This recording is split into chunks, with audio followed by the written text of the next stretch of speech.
వారికి గుర్తించేటువంటి మొదటి ద్విచక్ర వాహనం సైకిల్. ఆ రోజు సైకిల్ అనేది ఉంటే వాళ్ళు ఉన్నత స్థితిలో ఉన్నట్టు మనం చెప్పుకునే వాళ్ళం. ఆ యొక్క సైకిల్కి రాత్రి ప్రయాణాల వేళల్లో ఈ డైనమోను మనం అమర్చుకునేవాళ్ళు. ఈ డైనమో అనేది ఈ డైనమోకి బ్యాక్ టైర్కి ఈ సిస్టమ్ని అమర్చినట్లయితే ఆ టైర్ తిరుగుతూ ఉన్నట్లయితే ఇక్కడ వీల్ తిరిగి తద్వారా యాంత్రిక శక్తి కాస్త విద్యుత్ శక్తిగా మారేది. ఇది సైకిల్కి ఫ్రంట్ పెట్టేవాళ్ళు ఈ లైట్ని.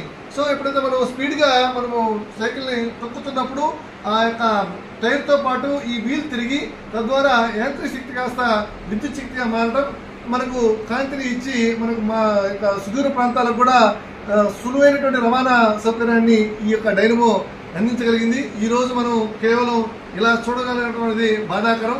కాబట్టి ఎవరి దగ్గరైనా కానీ ఇలాంటి పురాతనమైనటువంటి వస్తువులు కానీ మాకు అందజేయగలిగినట్లయితే రాబోయేటువంటి విద్యార్థులకు మనం జ్ఞాపకాలుగా చెప్పుకున్నటువంటి వారికి గుర్తించేటువంటి మొదటి ద్విచక్ర వాహనం సైకిల్. ఆ రోజు సైకిల్ అనేది ఉంటే వాళ్ళు ఉన్నత స్థితిలో ఉన్నట్టు మనం చెప్పుకునే వాళ్ళం. ఆ యొక్క సైకిల్కి రాత్రి ప్రయాణాల వేళల్లో ఈ డైనమోను మనం అమర్చుకునేవాళ్ళు. ఈ డైనమో అనేది ఈ డైనమోకి బ్యాక్ టైర్కి ఈ సిస్టమ్ని అమర్చినట్లయితే ఆ టైర్ తిరుగుతూ ఉన్నట్లయితే ఇక్కడ వీల్ తిరిగి తద్వారా యాంత్రిక శక్తి కాస్త విద్యుత్ శక్తిగా మారేది.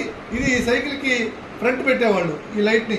సో ఎప్పుడైతే మనం స్పీడ్గా మనము సైకిల్ని తొక్కుతున్నప్పుడు ఆ యొక్క టైర్తో పాటు ఈ వీల్ తిరిగి తద్వారా యాంత్రిక శక్తి కాస్త విద్యుత్ శక్తిగా మారడం, మనకు కాంతిని ఇచ్చి మనకు మా యొక్క సుదూర ప్రాంతాలకు కూడా సులువైనటువంటి రవాణా సౌకర్యాన్ని ఈ యొక్క డైనమో అందించగలిగింది. ఈరోజు మనం కేవలం ఇలా చూడగలిగినటువంటిది బాధాకరం.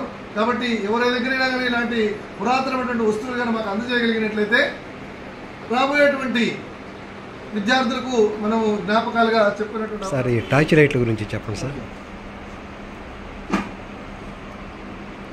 ఈరోజు మీరు చూస్తున్నటువంటి ఈ పరికరమే టార్చ్ లైటు.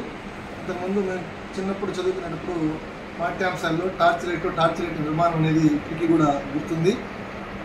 ఈ దీపపు లాంతర్లు, పెట్రోమాస్ లైట్లు తర్వాత తరంగా ఇది మొట్టమొదట ఎవరిడీ కంపెనీ వాళ్ళు తయారు చేసినటువంటి చిన్న టార్చ్ లైట్. ఈ చిన్న టార్చ్ లైట్లో ఈ రకమైనటువంటి సెల్స్ను ఉపయోగించి ఈ టార్చ్ లైట్ అనేది పనిచేస్తుంది. దీని తర్వాత వచ్చినటువంటిది ఈ టార్చ్ లైట్. ఇది కూడా copper brass based torch light. ఇది కూడా వర్కింగ్లో ఉంది. అక్కడ ఉపయోగించేటువంటి చిన్నటువంటి బల్బులు కావచ్చు, ఆ మిర్రర్స్ కావచ్చు, ఆ నిర్మాణం అంతా కూడా అది ఆన్ అండ్ ఆఫ్ సిస్టమ్ కావచ్చు. ఈరోజు వీటిని మనం ఉపయోగిస్తుంటే ఎంతో అనుభూతి కలుగుతుంది. ఇవి పూర్తిగా ఈరోజు రూపాంతరం చెంది తర్వాత బ్రాస్ నుంచి అల్యూమినియం టార్చ్ లైట్లు మనం ఉపయోగించాం. ఈ అల్యూమినియం టార్చ్ లైట్లో రకరకాలైనటువంటి టార్చ్ లైట్లు ఉపయోగించాం. ఈ రోజంతా కూడా ప్లాస్టిక్ బేస్డ్గా మనం టార్చ్ లైట్లని వినియోగిస్తున్నాం. కానీ అత్యంత పురాతనమైనటువంటి ఈ టార్చ్ లైట్లు వాటి నిర్మాణాన్ని తెలియపరచడం ఉద్దేశంతోనే మేము ఇన్ని రకాలైనటువంటి టార్చ్ లైట్లను సేకరించాం.